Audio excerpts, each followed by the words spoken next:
Обломки черепицы и стекла, разбросанные фрукты и табуреты, следы от шин на земле. Цветы, лоза, пасека и инжирный сад напоминают о том, что совсем недавно тут жили люди.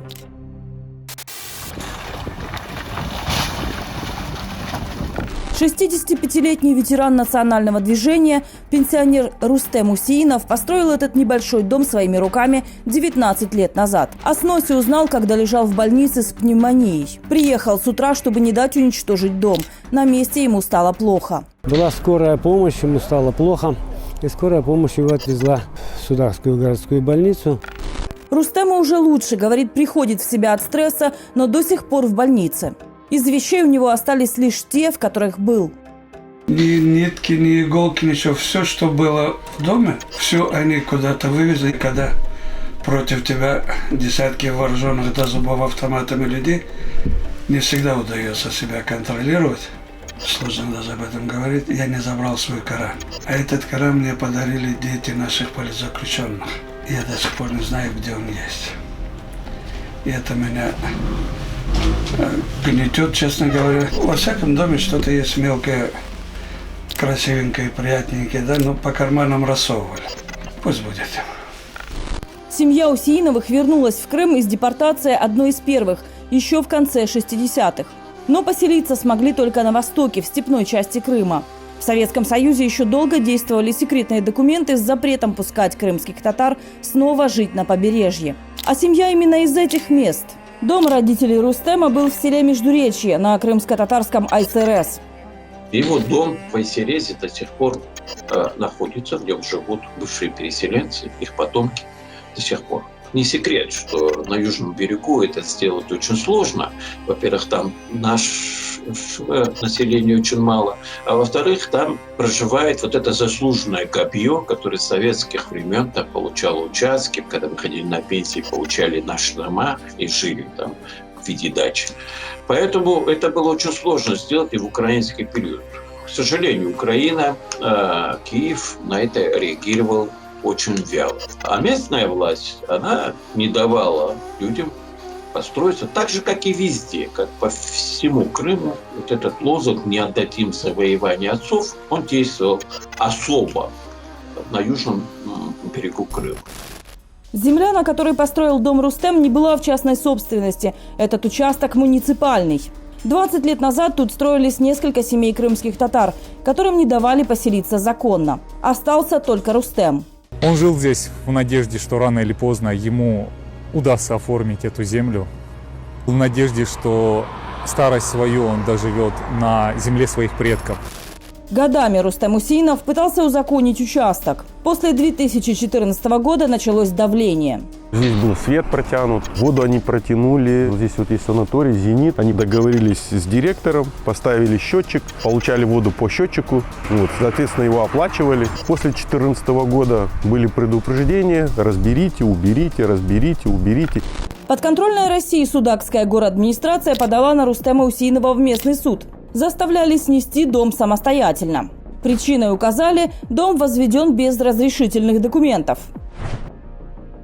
Из решения суда. Исковые требования мотивированы тем, что в ходе проведения органа муниципального земельного контроля внеплановой выездной проверки было установлено, что Усеинов Р.А. без правоустанавливающих документов для личных нужд использует земельный участок муниципальной собственности общей площадью 1870,66 квадратных метра. Земельный участок не сформирован, на кадастровый учет не поставлен. В материалах суда значится, что Рустему Усеинову якобы сообщали о заседаниях. Но он утверждает, что суд прошел без него. 3 суда по мне прошло поэтому. И все 3 суда я узнавал постфактум. Они прекрасно знали, где я живу. Они отправляли свою почту на тот адрес, на котором я уже 20 с лишним лет не живу. А я здесь у них под носом. Едва ли не каждый день они меня видят. И ко мне по факту проживания ни одно извещение не приходило. Думаю, что все это было преднамеренно. Когда пришли сносить дом, Рустем Усеинов предъявлял судебному приставу уведомление о том, что он оспаривает решение суда в высшей инстанции. Копию этого уведомление исполнителям было предоставлено. И по сегодняшний день еще, на сегодняшнее число, нет решения Верховного суда Крыма по этой апелляционной жалобе. То есть по их законодательству никакие действия они не могли предпринимать. Понимаете, они втихаря подали в суд, по всей видимости, договорились с судьями. И, возможно, если бы человек приехал бы на суд, то по российскому закону, если человек 10 лет уже живет на какой-то территории, он имеет право подать заявление и сказать: вот я 10 лет проживаю, меня никто не сносил, никто ничего не делал, он имеет право на эту землю. Я думаю, что кто-то положил глаз на этот участок, и наверняка, может, уже и продан этот участок, что очень похоже на российскую действительность. Крым-Реалии обратились к службе судебных приставов и в подконтрольную России администрацию Судака за комментариями. Когда к дому приехали судебные исполнители, поддержать ветерана пришли общественные активисты. Во время сноса дом окружили спецназовцы с оружием. Где мы сейчас стоим, был спецназ, здесь был вход.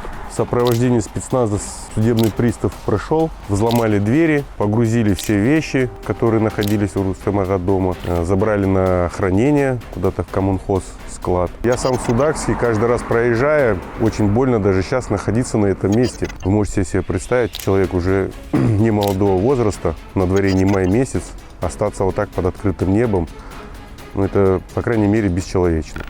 Крымско-татарская общественность связывает эту ситуацию еще и с тем, что Рустем Усеинов всю жизнь активно отстаивает права народа. В последние годы принимает участие в деятельности крымской солидарности, поддерживает политузников, приходит на суды. Он говорит, останавливаться не собирается и теперь.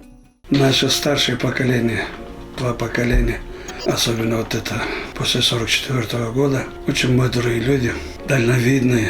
Они избрали путь ненасильственной борьбы за возвращение на родину. Слава Богу, мы идем этим путем, не свернем. Мы многие имели возможность прийти и сказать: вот это мой дом.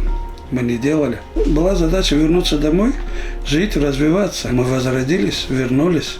И ни капли крови мы не пролили. И ни одной слезинки чужой не уронили. Мы вгрызались в землю, в палатках. Годами люди жили, строили новые дома, новую жизнь у нас.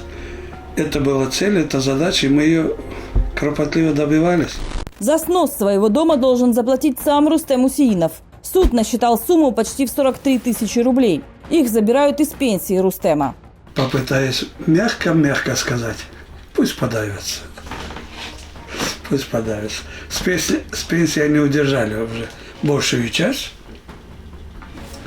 Там немножко осталось, удержат, конечно. Это изощренность российской Фемиды. Но неравнодушные объявили марафон и собрали эти деньги. Он пенсионер. Размеры пенсии нам известны. Мы прекрасно понимали, что человеку будет не за что это все оплатить. Начали с этого. И потом, естественно, собрано более 80 тысяч рублей. Помочь поступают каждый день. Рустем-ага каждый день приезжают люди со всех уголков Крыма. Приезжают в больницу по звонку, без звонка. Рустем говорит, в день ему звонят сотни людей. Если бы не такая поддержка, не оправился бы от стресса. Сейчас друзья подкармливают и 2 его собак. Кота не видели уже недели 2-3, наверное. Но собаки во дворе живут, не уходят. Я думаю, что они понимают, что нам с ними другого пути нет. Мы будем там жить. Крымско-татарские активисты уговаривают Рустема согласиться на чье-нибудь предложение о жилье. Переживают за его здоровье. Но он твердит, когда выпишется из больницы, поставит палатку на месте снесенного дома. Идти ему некуда. Моя мама, Аллах рахмет не olsun, мы в 68 году вернулись. И до 87 года не распаковывала то, что упаковала в Узбекистане. Мама ожидала, мы к себе в деревню переедем. Вот 19 лет, пока отец не умер, у мамы были такие упаковки, которые она не трогала. Домой приедем, там распакую. Когда в 87 году отец умер, мама сказала: все, наверное, и я здесь останусь. И распаковала. А теперь я здесь. Назад дороги нет. Это та земля, которая силу дает. и надежду. Во время подготовки сюжета Рустема Усейнова выписали из больницы. Активисты уговорили его пожить зимой в снятом для него жилье. Алексей Надрагань для Крым Реалии.